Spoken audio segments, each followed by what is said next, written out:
لله نحمده ونستعينه ونستغفره ونعوذ بالله من شرور أنفسنا ومن سيئات أعمالنا من يهده الله فلا مضل له ومن يضلل فلا هادي له ونشهد أن لا إله إلا الله وحده لا شريك له ونشهد أن سيدنا ومولانا محمدا عبده ورسوله أما بعد فأعوذ بالله من الشيطان الرجيم بسم الله الرحمن الرحيم إنا نحن نزلنا الذكر وإنا له لحافظون وقال الله تعالى في مقام آخر ثم أورثنا الكتاب الذين اصطفينا من عبادنا فمنهم ظالم لنفسه ومنهم مقتصد ومنهم سابق بالخيرات صدق الله مولانا العظيم وقال النبي صلى الله عليه وسلم خيركم من تعلم القرآن وعلمه أو كما قال عليه الصلاة والسلام جب سر میں ہوائے طاعت کی سرسبز شجر امید کا تھا جب سر میں ہوائے طاعت کی سرسبز شجر امید کا تھا جب سر عیسیاں چلنے لگی اس پیڑ نے پھلنا چھوڑ دیا حضرات علماء کرام جناب صدر مجلس اور معزز سامعین میری باحجاب پردہ نشین مائیں اور بہنیں اور عزیز بچوں اللہ جل شانہ و عنوانہ کا فضل اور اس کا کرم ہے کہ اللہ تعالیٰ نے ہم لوگ مہمان ہیں فرمایا ہے اللہ سے دعا کیجیے کہ اللہ مفید باتیں کہلوا دے جس میں کہنے والے اور سننے والوں کو نفع اور آمد تک پہنچائے اللہ تعالیٰ ہی کائنات کے مالک ہیں اور اللہ تعالیٰ ہی قلوب کے مالک ہیں اللہ چاہیں گے تو ہمیں ترقیات سے نوازیں گے ہماری ذمہ داری ہے کہ ہم اللہ کی طرف رجوع کریں اللہ سے مانگیں طلب کریں اللہ یجتبی الیہ من یشاء ویہدی الیہ من ینیب اللہ کیا دو ضابطہ ہے ہدایت دینے کا ایک اللہ خود منتخب کر لیتے ہیں اللہ یجتبی الیہ من یشاء اپنی طرف اس کو کھینچ لیتے ہیں جس کو چاہے اور دوسرے کو جو اللہ کی طرف رجوع کرتا ہے اللہ اس کو بھی ہدایت دیتے ہیں باقی اس کے اندر پہلا انتظام جس کے لیے نہیں اللہ کی جانب سے ہوا اللہ نے اس کو منتخب نہیں کیا اس کو نہیں چنا اور دوسرا کام اس نے نہیں کیا اس کو محنت کوشش نہیں کی تو پھر ہدایت سے وہ محروم رہے گا یہ تیسرا کوئی اس کے لیے راستہ نہیں ہے اس لیے ہم اللہ کی طرف رجوع کرنے والے بنیں اللہ سے طلب کرنے والے بنیں کہ نسبت اس جلسے میں لگی ہوئی ہے تعلیم قرآن کی مزید خود یہ علمی درسگاہ ہے مدرسہ ہے جہاں پر صبح و شام رات و دن اس بات کی کوشش کی جاتی ہے کہ قرآن کی تعلیم عام ہو صحیح ہو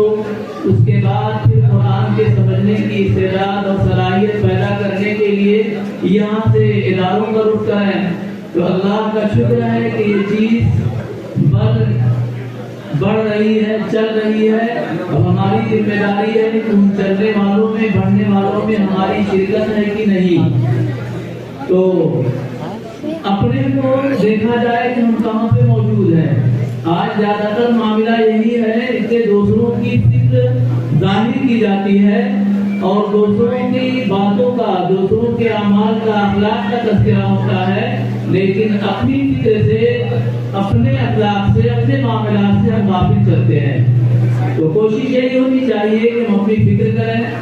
یہاں پر دو قسم کے لوگ ہیں ایک وہ لوگ ہیں جو آپ کو سنائیں گے آپ کے سامنے کچھ کہیں گے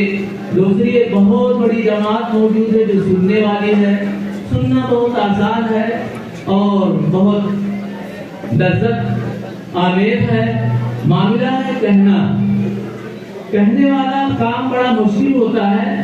أتأمرون الناس بالبر وتنسون أنفسكم وأنتم تتلون الكتاب أفلا تعقلون کیا تم اچھائی کو حکم دیتے ہو اور خود تو بھلا بیٹھتے ہو اللہ نے جوڑا ہے ان لوگوں کو جو لوگوں کو اچھائی کی طرف بلاتے ہیں خوبی کی طرف بلاتے ہیں، برائی سے روکتے ہیں، لیکن انہی چیزوں سے جن چیزوں کو لوگوں کی دعوت دیتے ہیں وہ اس سے محروم نظر آتے ہیں، تو اللہ نے ان کو بھی جھنجھوڑا ہے اور ان لوگوں کو بھی اللہ نے مخاطب کیا ہے جو لوگ لمبی لمبی باتیں کر کے عمل سے دور رہتے ہیں۔ یا ایھا الذین آمنوا لم تقولون ما لا تفعلون کبر مقتا عند اللہ ان تقولوا ما لا تفعلون، کہ ایمان والوں ایسی باتیں کہتے ہو جو کرتے نہیں ہو۔ اس لیے بہت اہم چیز، بہت ذمہ داری کی بات ہوتی ہے کسی بات کو کہنا۔ یہ کہنے والے کی پہلی فکر ہونی چاہیے کہ یا تو وہ بات کہوں جو میرے عمل کے اندر ہے، یا کبھی اللہ تعالیٰ ایسی بات کہلواتے ہیں جو عمل کے اندر نہیں ہے، اس کہنے میں جھجکنا نہیں چاہیے۔ وہ اللہ اس وقت بات ڈالتے ہیں کہ بات کہو تاکہ تمہارا دل اس کی طرف متوجہ ہو کہ میں کہہ جا رہا ہوں تو میرا عمل کیسا ہے۔ اس لیے کبھی آئی نہیں بات جو اپنے عمل کے خلاف ہو، ہمارا عمل اس کے خلاف چل رہا ہے لیکن اللہ نے دل میں بات ڈالی تو اسے کٹنے کی ضرورت نہیں ہے، اسے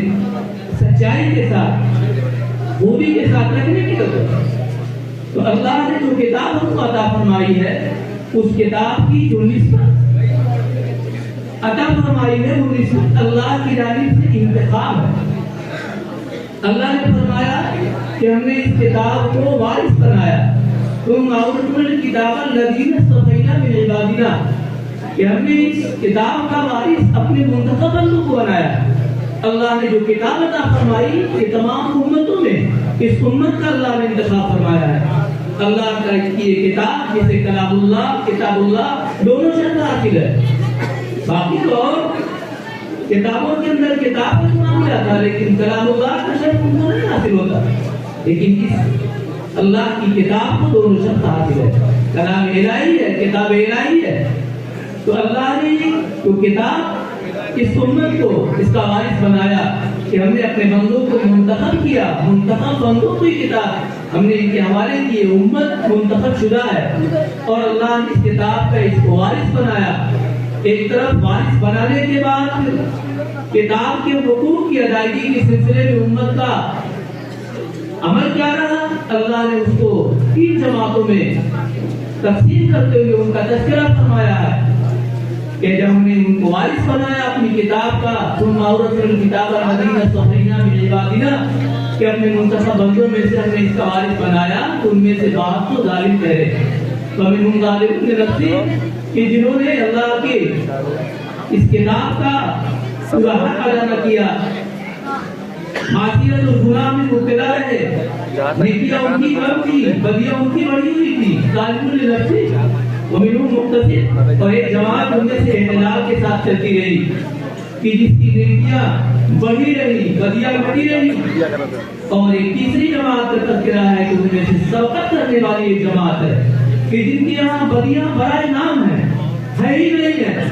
تو 3 جماعتوں کا تذکرہ اللہ نے فرمایا کہ ایک وہ جو اس کتاب کی کے حقوق کی ادائیگی کے اندر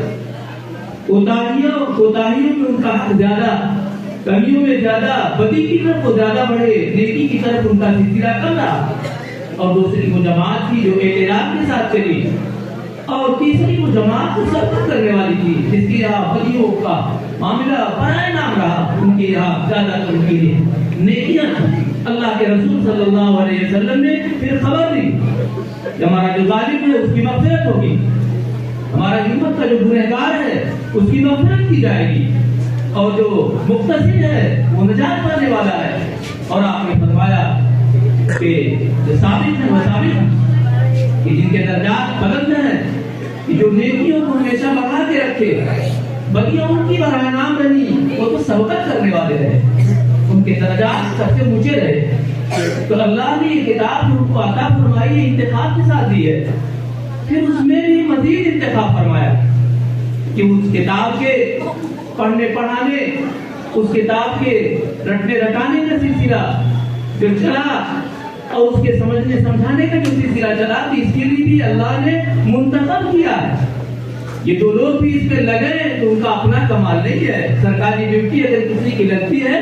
تو وہ سرکار کا مغرب منت ہوتا ہے، کہتا کہ سرکار نے ہم کو چن لیا، ہمارا سلیکشن ہو گیا، کمپنی نے ہم کو لے لیا،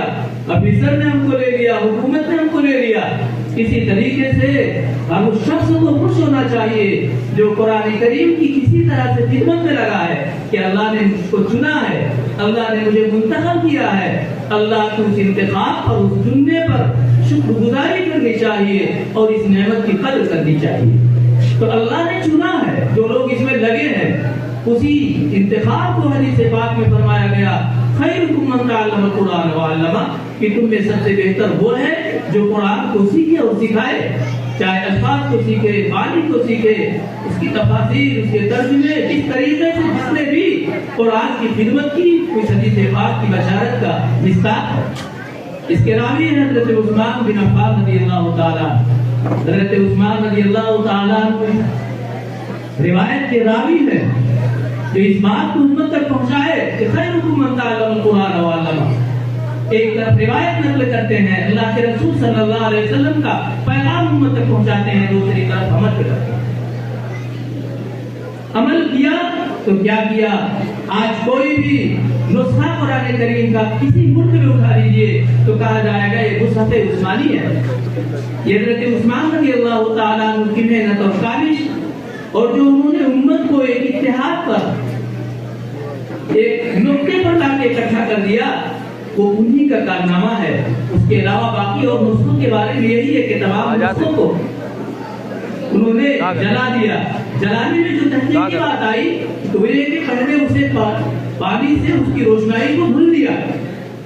جو کہ پہلے اس طرح کی روشنائیاں ہوتی تھی جو پانی سے دھل جایا کرتی تھی۔ واقعات آپ پڑھتے ہوں گے کہ بغداد کو جب لوٹا گیا اور اسی طریقے سے دوسرے اور ممالک جو مسلمانوں کے قبضے میں تھے، جب انہیں تخت و تاراج کیا گیا، تباہ کیا گیا، ہمارے کتب خانے، ہماری کتابیں جو دریا میں ڈالی گئی تو دریا کا پانی کتنے دنوں تک سیاہ بہتا رہا، وہ روشنائیاں دھل جاتی تھی۔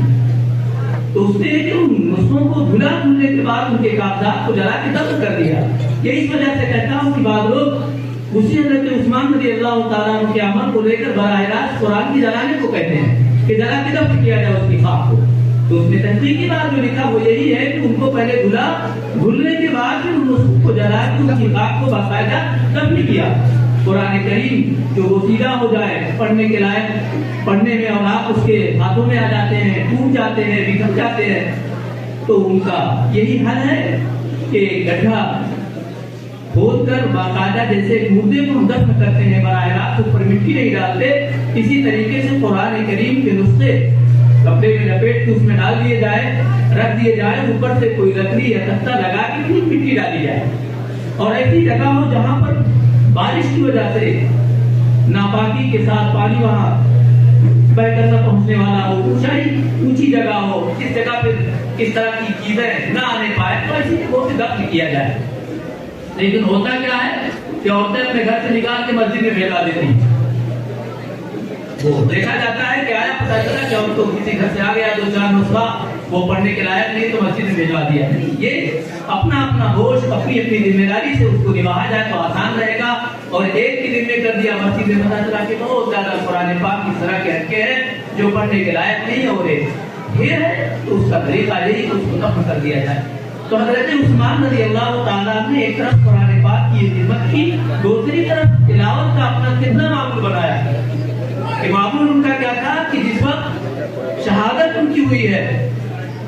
یہ بات لکھی ہے کہ قرآن پاک کی تلاوت کر رہے تھے، اور جو قطرہ ان کا ٹپکا ہے قرآن پاک کی وہ آیت فَسَيَكْفِيكُمُ اللَّهُ، اللہ تعالیٰ ان کے لیے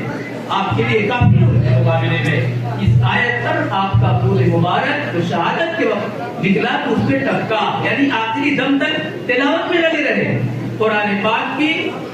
کے اہتمام کی، اس کے لگنے کی، اس کے پڑھنے پڑھانے کی ایک روایت پیش کیا انہوں نے، اور عملی اعتبار سے قرآن پاک کی خدمت میں لگے رہے۔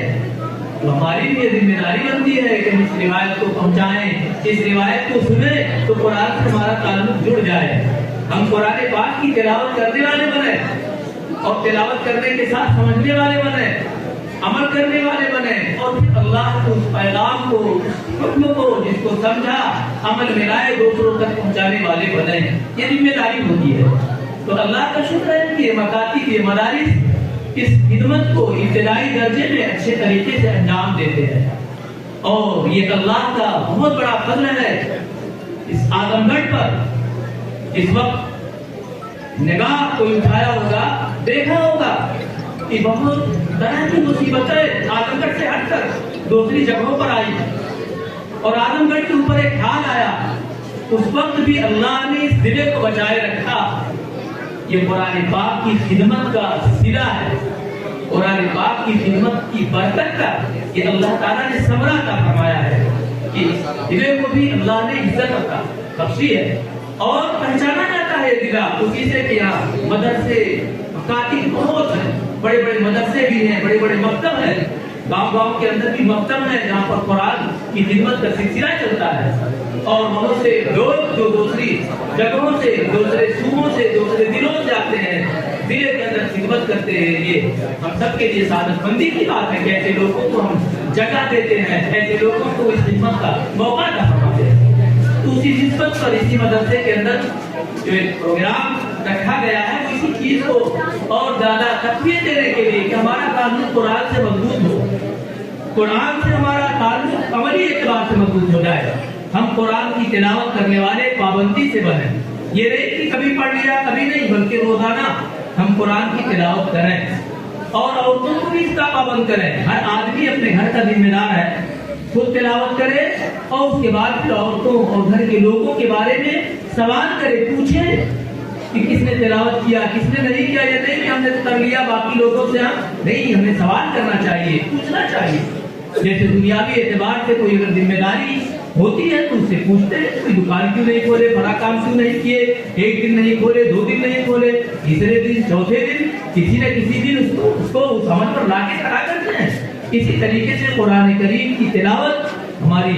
ماتحتی میں جو لوگ ہیں بحیثیت ایک باپ کے ہم اپنی اولاد کے ذمہ دار ہیں، بحیثیت ایک شوہر کے اپنی بیوی کے ذمہ دار ہیں. اور اسی طریقے سے اب تو معاملہ کہیں کہیں بہت سی چیزوں میں الٹے چلتا کہ یہ بھی کہا جا سکتا ہے کہ بحیثیت ایک عورت کے اپنے شوہر کی وہ ذمہ دار ہے، اس لیے کی ذمہ داریاں نبھاتے ہوئے عورتیں نظر آتی ہے. پتہ چلا کہ کہا آپ نے کہا کپڑا خریدنے کا اپنا کا بھی نہیں، ان کا بھی لے رہا ہے، ان کی لنگی لینی ہے، ان کا سارا کپڑا لینا ہے، اس لیے کہ ذمہ داری ہماری ہی ہے. تو جب اس طرح کی ذمہ داریاں عورتیں بیچاری نبھا رہی ہیں تو دینی اعتبار سے بھی ذمہ داری نبھائے کہ ہاں آپ نے تلاوت کی کہ نہیں کی. ہم نے تلاوت تو کر لی، آپ نے نہیں کیا. تو دونوں ایک دوسرے کی ذمہ داری میں اس چیز پر ایک دوسرے کو لانے کی کوشش کریں کہ قرآن کی تلاوت ہونی چاہیے. قرآن روزانہ اللہ نے اس کتاب کو کتنا عام کیا ہے، اتنی ضروری اسی اعتبار سے اللہ نے اس کو عام کیا ہے. اور اس کتاب سے جس طریقے سے بھی تعلق ہو،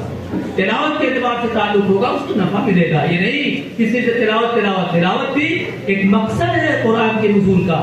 اللہ نے اپنے پیغمبر علیہ السلام کا ایک عمل بتلایا کہ جو تلاوت کرتے ہیں قرآن پاک کی آیات کو پڑھ کے سناتے ہیں اور اس کے بعد پھر تزکیہ کرتے ہیں، پھر کتاب کو سکھلاتے ہیں. تو اس عمل کا آپ کے منصب نبوت کا ایک کام، ایک عمل یہ بتایا گیا ہے کہ آپ تلاوت کرتے ہیں قرآن پاک. اس لیے تلاوت کی جائے. ابھی تلاوت کی گئی، حضرت نوح علیہ السلام کا واقعہ سامنے آیا اور اس قوم کا حال ذکر کیا گیا کہ جس قوم کو بلایا جاتا ہے تو اپنے کانوں میں کیا کرتی ہے، انگلیاں ڈال لیتی ہے، تم سنیں گے نہیں. وہی پر دوسری آیت ٹکرائی سامنے، وقال الذین کفروا لا تسمعوا لهذا القرآن، کافروں نے کہا کہ اس قرآن کو مت سنو، ہنگامہ کرو، شور کرو. تو کبھی بالدست دانستہ طور پر شور کیا جاتا ہے، کبھی غفلت سے شور ہوتا ہے، جیسے شور شروع ہی سے چل رہا ہے، تھوڑا تھوڑا شور چل رہا ہے. تو ایسا نہیں ہونا چاہیے. جہاں اللہ کے دین کی بات ہو، قرآن کی تلاوت ہو، اللہ کے رسول صلی اللہ علیہ وسلم کا تذکرہ ہو، وہاں تم کو خاموش رہ جائے کہ نہیں بھائی. کہنے کو تو کبھی کبھی کہا جاتا ہے کہ لوگ مثال دیتے ہیں کہ عورتیں اکٹھا ہو جاتی ہے 2-4 تو اس میں سب بولتی ہے. اور اب تو یہ دیکھا جاتا ہے کہ میں دیکھتا ہوں جہاں 2-4 لوگ بیٹھے رہتے مردوں میں سب بولنے کی کوشش کرتے ہیں، سب بول رہے ہیں. ایک آدمی بول رہا ہے خاموشی سے بولا جائے، سب بولنے کی کوشش کرتے تو سب کو نہیں بولنا ہے. ایک آدمی جب خطاب کرے، یہی تو ہمارے یہاں ہے کہ بھائی امام جب قرات کرے گا تو مختلف سورۃ فاتحہ نہیں پڑھے گا، اس لیے کہ سب کو سننا ہے. وَإِذَا قُرِئَ الْقُرْآنُ فَاسْتَمِعُوا لَهُ وَأَنصِتُوا لَعَلَّكُمْ تُرْحَمُونَ. وہ اب تمہاری ترجمانی کرتا ہے اور امام قرات کا ضامن بنایا گیا. جب وہ تلاوت کرے گا تو جب قرآن پڑھے گا تو باقی لوگوں کو اگر سننے میں آ رہا تو سنے، نہیں تو خاموشی سے متوجہ رہیں گے. اس لیے قرآن جب بھی پڑھا جائے، یہ نہیں کہ ہاں بھائی ابھی تو قاری صاحب پڑھ رہے ہیں تو ہم لوگ بات میں کریں نہیں، جب بھی پڑھا جائے تو سنا جائے، سننے کی آواز آ گئی تو سنا جائے، نہیں تو بچوں کے ساتھ بیٹھے رہیں اور اس کے بعد یہ نہیں کہ اپنی بات شروع کر دی جائے۔ تو یہ ایسی قوموں کا تذکرہ قرآن میں ہے کہ جو اللہ کی دین سے بغاوت کرتے تھے، پیغمبر کی باتوں سے اعراض کرتے تھے کہ نہیں کون جائے گا، کون سنے گا، جو بھی ان سے بڑھ سکتا تھا کہ کسی طریقے سے بات ہم تک آنے نہ پائے، ہم اس کو سن نہ سکیں، چاہے اپنے ہنگامے سے اس کو رد کر دیں، چاہے اپنے کانوں میں انگلیاں ٹھوس کے اور اس سے ہم بات رہ جائیں دور رہ جائیں۔ لیکن اللہ جن کو منتخب کر لیں گے، جن کو چن لیں گے، وہ سننے پر مجبور ہوں گے، سنانے پر مجبور ہوں گے، پڑھنے پر مجبور ہوں گے، پڑھانے پر مجبور ہوں گے۔ یہ اللہ کا وعدہ ہے کہ اس کتاب کو ہم نے نازل کیا ہے، ہمیں اس کے محافظ ہے، حفاظت کا اللہ نے اس کتاب کا وعدہ لیا ہے اور یہ کتاب قیامت تک رہے گی۔ جیسے پیغمبر آخری، اسی طریقے سے کتاب آخری، پیغمبر کی لائے ہوئے احکامات اور پیغمبر کو جو دی ہوئی کتاب ہے وہ آخری کتاب ہے، تو آخر تک چلتی رہے گی۔ تو اس کی حفاظت کا اللہ نے اپنے دل میں وعدہ لیا ہے کہ ہم اس کی حفاظت کریں گے، ہم اس کے نازل کرنے والے ہیں۔ تو اللہ حفاظت کرنے میں جن آلات کو اللہ استعمال کر رہے ہیں وہ آلات مسلمانوں کے معصوم بچے ہیں کہ جو ایک ایک حرف کو یاد کرتے ہیں، رکھتے ہیں، اور جب رکھنے پہ آتے ہیں، یاد کرنے پہ آتے ہیں تو اللہ کی کھلی مدد ملتی ہے۔ یہ قرآن کا معجزہ ہے کہ اس طرح سے اور کسی کتابوں کے حافظ آپ کو نہیں ملیں گے، کسی اور دوسری کتابوں کی اس طرح سے اتنی بڑی تعداد میں قرآن کی حفاظت کرنے والے جو لوگ ہمیشہ سے ملے اور ملتے رہیں گے، اس طرح کے اور دوسری کتابوں کے حافظ نہیں ملیں گے۔ آگے یاد کرنے پر تو یاد کر لیا۔ حضرت شیخ الہند رحمۃ اللہ علیہ کا معاملہ، مولانا قاسم نانوتری رحمۃ اللہ علیہ کا معاملہ، اسی طریقے سے حضرت مولانا حسین احمد مدنی رحمۃ اللہ علیہ، ان حضرات کے واقعات میں ملتا ہے کہ سفر میں چلے، حج کا موسم آ گیا، موسم کے لیے حج کے لیے نکلے، لیکن دریا کا سفر ہوتا تھا، لمبا سفر ہوتا تھا، تراویح کا موقع آ گیا، رمضان کا مہینہ آ گیا، ایک دن تراویح، سورہ تراویح ہو گئی، اس کے بعد غیرت جوش میں آئی کہ قرآن کی مکمل قرآن کی تراویح میں ہو،